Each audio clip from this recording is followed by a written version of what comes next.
इतिहास में चर्चे हैं हमारे लिखे गाथा के। धर्मशास्त्र कहते हैं हे क्षत्रिय दूत विधाता के। इन गौरवंती इतिहासों के असली वारिसदार हैं हम। त्याग और बलिदान है इतना, इज्जत के हकदार हैं हम। युद्ध एक ऐसा खेत है जहाँ राजपूत वीरों की खेती होती है।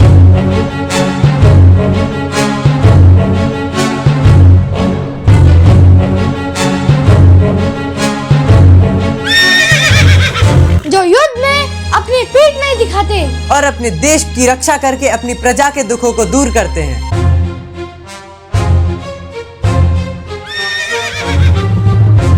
नमस्कार, मैं हूँ आपका अपना शौर्य सिंह सूर्यवंशी और मैं हूँ विराज सिंह सूर्यवंशी। आज सुनाएंगे हम आपको हिंदू कुलभूषण चक्रवर्ती सम्राट पृथ्वीराज चौहान की कहानी की एक झलक, जिन्होंने अपने वचन, धर्म, कर्म से अपनी पूरी दुनिया में एक अलग पहचान बनाई। पृथ्वीराज चौहान और मोहम्मद गौरी का 17 बार युद्ध हुआ और उन युद्धों का परिणाम सारा इतिहास जानता है। एक तरफ ऐसे दयालु वीर योद्धा चौहान जो मोहम्मद गौरी को बार बार हराने के बाद भी उसे क्षमा मांगने पर जीवन दान देते रहे।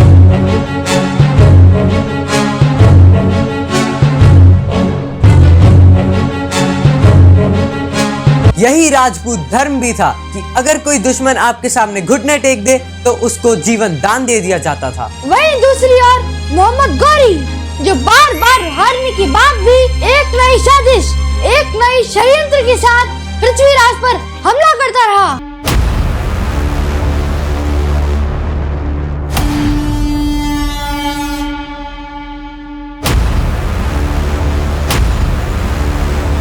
यह लड़ाई पृथ्वीराज चौहान के लिए मातृभूमि की आन की लड़ाई थी, जो किसी भी सूरत में अपने दुश्मन को अपनी सरजमी पर खड़ा नहीं देखना चाहते थे। तो दूसरी तरफ था अफगानिस्तान का एक छोटा सा गांव गजनी का लुटेरा, जिसका काम सिर्फ लूटना था।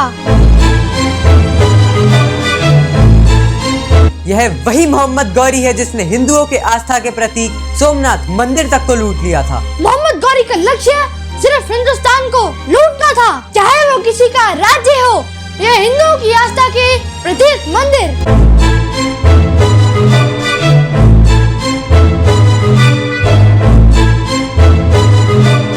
धरती के महान शासक पृथ्वीराज चौहान का जन्म 1149 में हुआ था। पृथ्वीराज अजमेर के महाराजा सोमेश्वर और कपूरी देवी के संतान थे। पृथ्वीराज चौहान का जन्म उनके माता पिता के विवाह के 12 वर्ष पश्चात हुआ था। जन्म से ही पृथ्वीराज पर उनकी मृत्यु के लिए षड्यंत्र अपने ही लोग रचने लगे थे।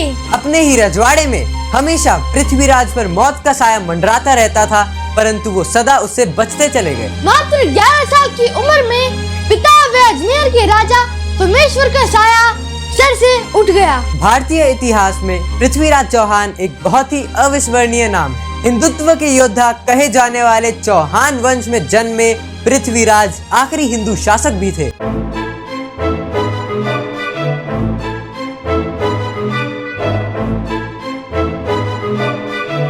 महज 11 वर्ष की उम्र में उन्होंने दिल्ली और अजमेर का शासन संभाला और से कई सीमाओं तक फैलाया भी था। परंतु अंत में पृथ्वीराज अपने ही लोगों के हाथों विश्वासघात के शिकार हुए और अपनी रियासत हार बैठे। परंतु उनकी हार के बाद कोई हिंदू शासक उनकी कमी पूरी नहीं कर पाया। मोहम्मद गौरी को यह पता लग चुका था कि वो युद्ध में कभी भी पृथ्वीराज को नहीं हरा पाएगा। सदियों से जो होता आया है गौरी ने वही किया।